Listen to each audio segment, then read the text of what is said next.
नमस्कार मंडळी, कसे आहात सगळे? आशा करते तुम्ही सगळे चांगले असेल. हे केळवे माहीमचं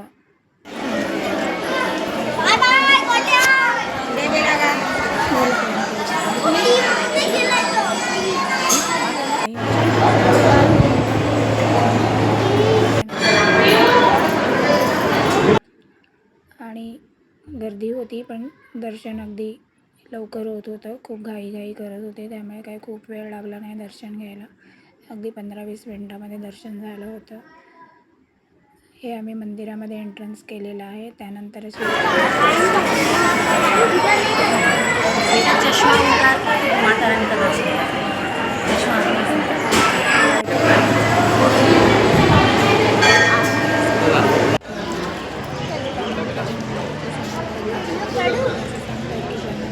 निघालेले असतात, त्यांनी तिथे आंघोळ केली की त्यांच्या कांदण्या म्हणजे 9 दिवसानंतर त्या पाण्यामध्ये आंघोळ करायच्या. म्हणजे जे काही डाग आलेले असतात ते सगळे निघून जातात.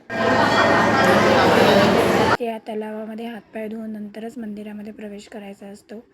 मंदिराचं दर्शन वगैरे झालं की त्यानंतर पुढे बीचवर जायचा रस्ता आहे. बीचवर जायला तुम्हाला तिथे तिकीट द्यावं लागतं आणि तिकीट घेऊन मग मध्ये एंट्री करायची. आणि एंट्री केल्यावर असे दोघी साईडला छान भरपूरसे दुकानं आहेत. मुलांचे खेळण्यांची दुकानं आहे आणि गावठी भाजी आणि गावठी फळं अशी सगळे तिथे विकली जातात. म्हणजे गावठी केळी, त्यानंतर हे ताडगुळे, आंबे हळद, नारळ, शहाळं म्हणजे ते शहाळं पाणी, घरी सोललेले नारळ, त्यानंतर तिथे बोर असतात छोटे जे खारवलेले असतात, म्हणजे खारट पाण्यामध्ये ठेवलेली ती बोरं.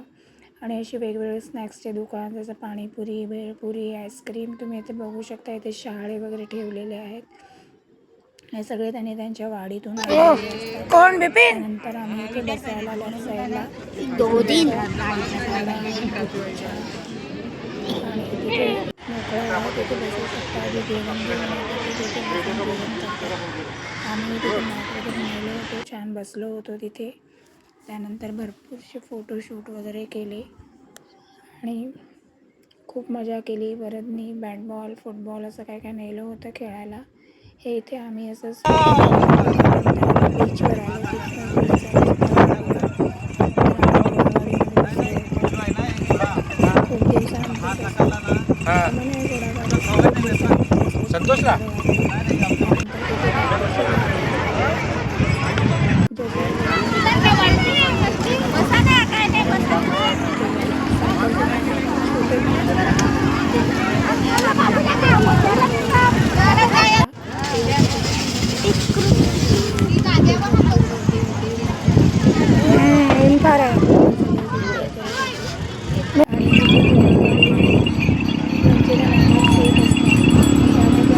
मालक जरी नसेल तरी घोडे आपाप नंबरानुसार त्यांच्या मागे मागे, एक पुढे गेला की त्यांच्या मागे मागे ते आपाप जातात.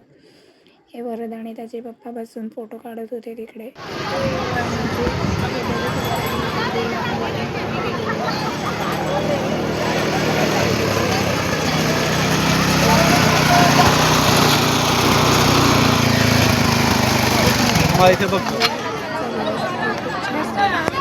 संध्याकाळ कशी झाली काही कळालंच नाही.